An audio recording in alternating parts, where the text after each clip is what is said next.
Bismillahirrahmanirrahim. Assalamualaikum warahmatullahi wabarakatuh. Halo semuanya, kembali lagi di channel YouTube-nya Ibu Siti. Bagaimana puasanya? Semoga masih lancar ya dan tetap semangat dalam pembelajarannya. Nah anak-anak, hari ini kita masih belajar mengenai tema 8, subtema 2, menjaga keselamatan di rumah dan pembelajaran yang kedua. Sudah siap kan belajarnya? Seperti biasa, kalau sudah siap, anak-anak kalian katakan stay focus and say bismillah. Oke, one more time. Stay focus and say bismillah. Hari ini kita belajar mengenai pembelajaran yang kedua. Ada 2 materi di pembelajaran yang kedua, yaitu pertama penggunaan huruf kapital pada nama anggota keluarga, dan materi kedua persatuan dalam keberagaman. Nah anak-anak, apakah kalian pernah berkunjung ke rumah salah satu teman kalian? Jika pernah, apa yang kamu lakukan saat berkunjung ke rumah teman? Mungkin kebanyakan dari kalian saat berkunjung ke rumah teman, biasanya yang dilakukan adalah bermain bersama dan belajar bersama. Tapi, apakah pernah kalian membereskan rumah teman kalian jika kalian sudah bermain dan belajar bersama di rumah teman kalian? Jika pernah atau kalian selalu membantu teman kalian setelah selesai bermain, berarti kalian adalah anak yang hebat. Coba anak-anak kalian buka halaman 62.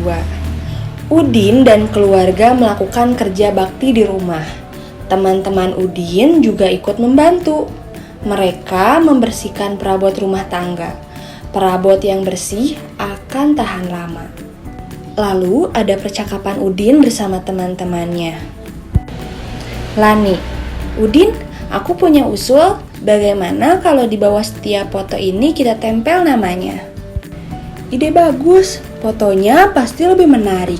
Orang juga pasti langsung tahu dengan nama anggota keluargaku. Jawab Edo. Kalau begitu, biar aku yang menulisnya, sebutkan nama-nama anggota keluargamu, kata Beni. Lalu Udin menjawab, baiklah, namaku Udin, kakakku bernama Mutiara, ibuku bernama Fatima, ayahku bernama Rahmat.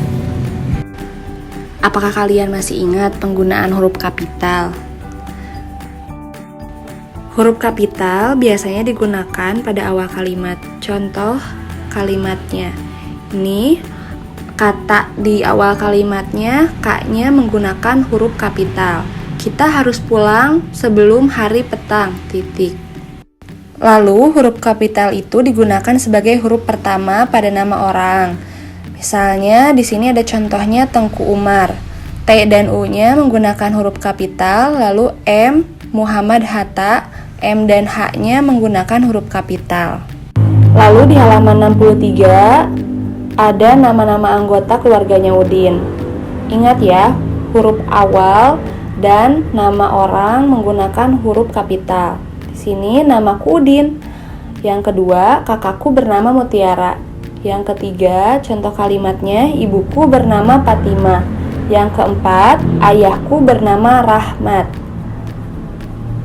Lalu selain di awal kalimat dan nama orang, huruf kapital digunakan pada nama agama seperti agama Islam. Huruf I-nya menggunakan huruf kapital. Lalu Kristen, huruf K-nya menggunakan huruf kapital.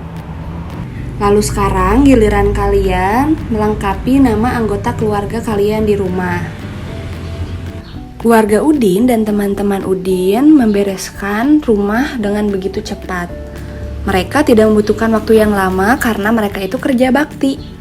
Lalu, siapa saja sih yang membantu Udin membereskan rumahnya? Yang membantu membereskan rumah Udin itu ada ayah, ibu, kamu Tiara, Udin, Edo, Beni, Lani, Siti, dan Dayu. Karena kegiatannya sudah selesai, Udin lalu mencurahkan isi hatinya. Aku dan keluargaku kerja bakti bersama. Aku juga dibantu oleh teman-teman. Kami membersihkan perabot rumah tangga. Perabot rumah tangga yang bersih menjadi tahan lama. Mereka melakukan kegiatan kerja bakti tanpa mengenal perbedaan. Kira-kira perbedaan apa saja di antara Udin, keluarganya, dan teman-temannya? Yang pertama ada perbedaan usia. Udin dan kakak Mutiara juga ayah ibunya berbeda usia. Tidak mungkin ya, mereka umurnya sama. Lalu perbedaan berikutnya adalah suku, bangsa, juga agama. Agama Lani dan agamanya Edo berbeda, lalu agamanya Udin berbeda dengan agamanya Dayu. Tapi mereka tetap hidup rukun. Mereka sama-sama bekerja bakti. Sekarang giliran kalian ya, coba sebutkan apa saja sih kegiatan kerja bakti yang pernah kalian lakukan bersama teman atau bersama keluarga. Pasti kalian sering kerja bakti ya bersama keluarga atau teman-teman kalian, mau di sekolah atau di rumah. Nah, sekarang kita lihat halaman 65. Ada percakapan ayah dan Udin saat mendorong meja. Ayah, hati-hati ya nak, jangan sampai terjatuh. Kalau terjatuh bisa terluka, jam dindingnya pun bisa pecah. Lalu Udin menjawab, iya ayah, saya akan berhati-hati. Pegang mejanya yang kuat ya ayah. Lalu kalian pasti pernah kan bermain menarik teman atau bermain mendorong teman saat pelajaran olahraga atau bermain di sekolah. Yuk kita lihat cara bermain menarik teman dan bermain mendorong teman di halaman 66 dan halaman 67. Bermain menarik teman. Yang pertama, tentukanlah tempat yang aman untuk bermain. Jadi jika bermain menarik atau mendorong teman itu harus di lapang atau di tempat yang luas. Jangan sampai di dalam kelas yang banyak bangkunya ya. Kamu juga dapat bermain di halaman rumah. Bisa bersama teman-teman di lingkungan rumah atau bersama adik juga kakak ya. Lalu yang ketiga, berdirilah berpasangan bersama temanmu. Yang keempat, angkat kedua tanganmu lurus ke depan. Sambil praktekkan ya. Lalu yang kelima, pegang tangan temanmu dan mulailah saling tarik-menarik. Ingat, tarik-menariknya harus mendengarkan aba-aba dari guru atau orang dewasa yang ada di dekatmu. Tarik tangan temanmu dengan sekuat tenaga. Lalu siapa yang berhasil menarik teman, dialah pemenangnya. Lakukan 2 kali dengan ganti posisi tempat berdiri. Lalu selanjutnya bermain mendorong teman. Yang pertama caranya tentukanlah tempat yang aman untuk bermain, sama seperti bermain menarik teman ya, jadi harus di tempat yang luas. Yang kedua, kamu dapat bermain di halaman rumah. Yang ketiga, berdirilah berpasangan bersama temanmu. Lalu yang keempat, angkat kedua tanganmu lurus ke depan dengan kedua telapak tangan menghadap ke depan. Yang kelima, tempelkan kedua telapak tanganmu dengan kedua telapak tangan temanmu seperti bermain ular naga ya. Nah, keenam, dengarkan aba-aba dari gurumu atau orang dewasa yang ada di dekatmu. Yang ketujuh, dorong telapak tangan temanmu dengan sekuat tenaga. Siapa yang berhasil mendorong teman, dialah pemenangnya. Lalu yang terakhir, lakukan 2 kali dengan ganti posisi tempat berdiri ya.